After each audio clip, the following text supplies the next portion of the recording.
Hi everyone! Today, we're diving into a super useful topic for anyone working with Salesforce and FlexCards. Have you ever updated a record in Salesforce only to find your FlexCard data table still showing the old information? It can be frustrating, right? Well, in this video, we'll walk through exactly how to ensure your FlexCard data table instantly reflects those Salesforce updates, keeping your data fresh and your users happy. This is a common challenge, but the solution is straightforward once you understand the key steps involved.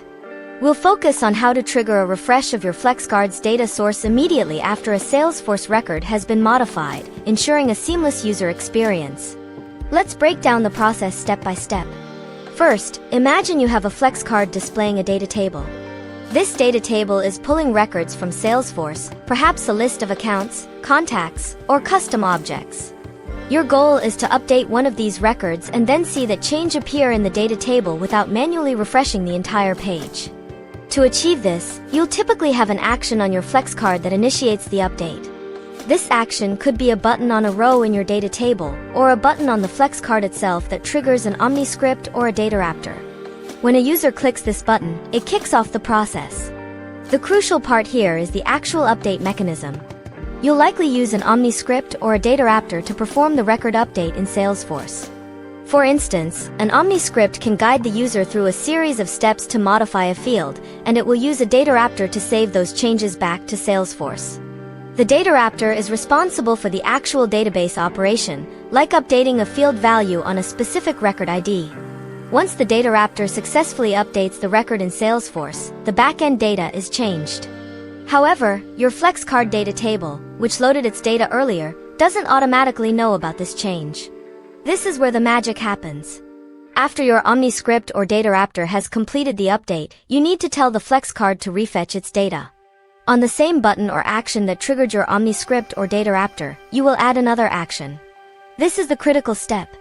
You'll use an action called Update Data Source or sometimes Refresh FlexCard.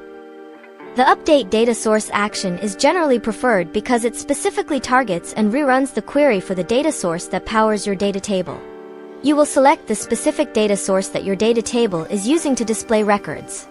For example, if your data table uses a data raptor extract as its data source, you'll select that particular data raptor extract to be updated.